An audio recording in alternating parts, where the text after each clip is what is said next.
En la década del 60 hubo un proceso de renovación dentro de la Iglesia Católica. El Concilio Vaticano II, con el Papa Juan XIII, la encíclica papal Populum Progressio, con el Papa Pablo VI, la experiencia en Europa de los curas obreros y la declaración de 1967 de los obispos del Tercer Mundo marcó un antes y un después dentro del ámbito eclesial. Esta manifestación de cambio impulsó en Argentina el nacimiento del movimiento de sacerdotes para el Tercer Mundo. Este movimiento buscaba construir una iglesia comprometida con los más pobres y con las luchas populares de liberación que se dieron en la década de los 60 y 70, años en los que el pueblo argentino buscó, por distintas vías, transformarse en una sociedad más justa y solidaria. Así, en el año 1968, en Medellín, Colombia, sacerdotes de toda Latinoamérica se reunieron en la segunda conferencia del Episcopado, donde el movimiento de sacerdotes tercermundistas difundió un texto llamado Carta a los Obispos de Medellín. El documento obtuvo el apoyo de cientos de sacerdotes de toda Latinoamérica, y a partir de entonces, los curas argentinos se convirtieron en la vanguardia del reformismo que sacudió las conservadoras estructuras de la Iglesia Católica en todo el mundo.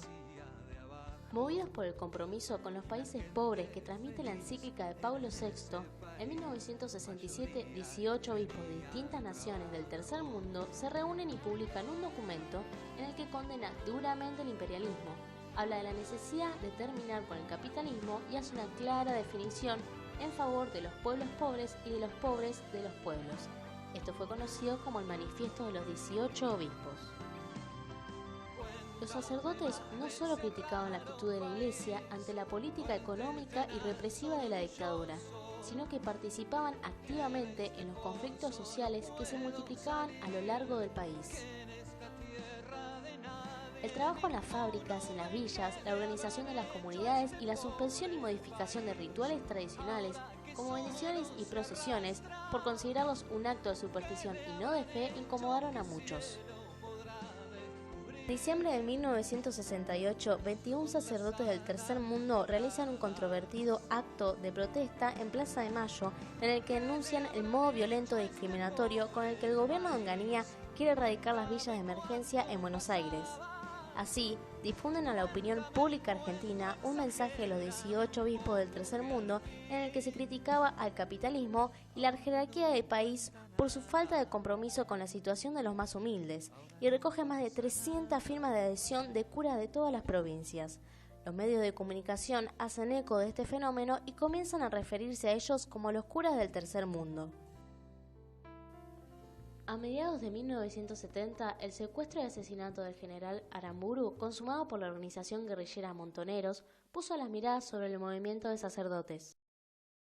La policía los acusa por su influencia hacia los 3 jóvenes sospechosos del asesinato, Firmenich, Abal Medina y Ramos. La misma noche del funeral de los 3 jóvenes, Mujica es detenido, inculpado por incitar a la violencia. A partir de ese momento, los sacerdotes del Tercer Mundo son acusados de tener vínculos con la guerrilla. Aunque la mayoría de ellos no está de acuerdo con la violencia de las organizaciones guerrilleras, es cierto también que ninguno se niega a condenarla mientras la dictadura se prolonga. Si acá no hay elecciones libres, nosotros no vamos a poder impedir que miles y miles de jóvenes ingresen los grupos guerrilleros, porque acá ya la alternativa es límite. Pablo VI condena la revolución violenta en la Populum Progressio, a no ser, dice, en el caso de tiranía evidente y prolongada, que ponga en peligro los bienes de las personas y de Un año más tarde se lleva a cabo un nuevo congreso tercermundista en la localidad de Carlos Paz.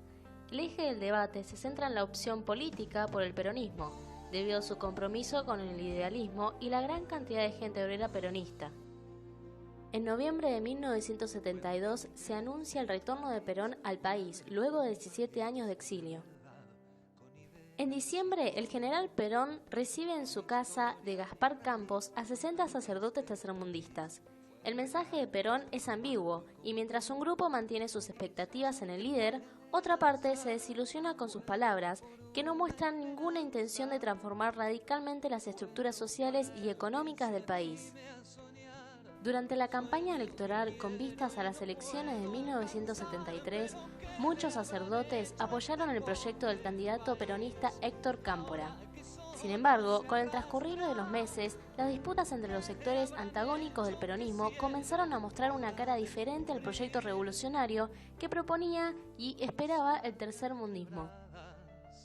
En septiembre, Perón asume por tercera vez la presidencia e inmediatamente abandona la retórica socialista que tanto había seducido a los curas tercermundistas.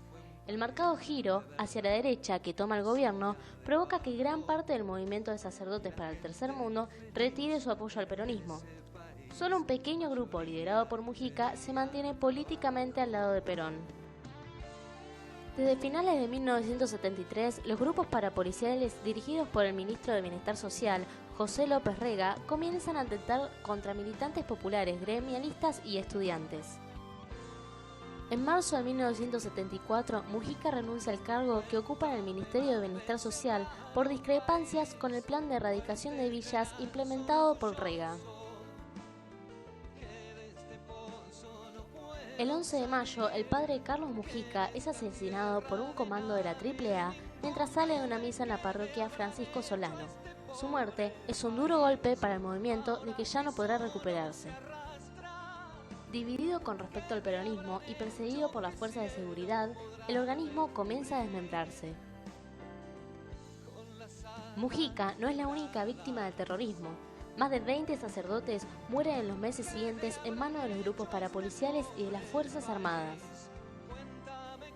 Luego del golpe de Estado de 1976, decenas de sacerdotes deben optar por el exilio para salvar sus vidas.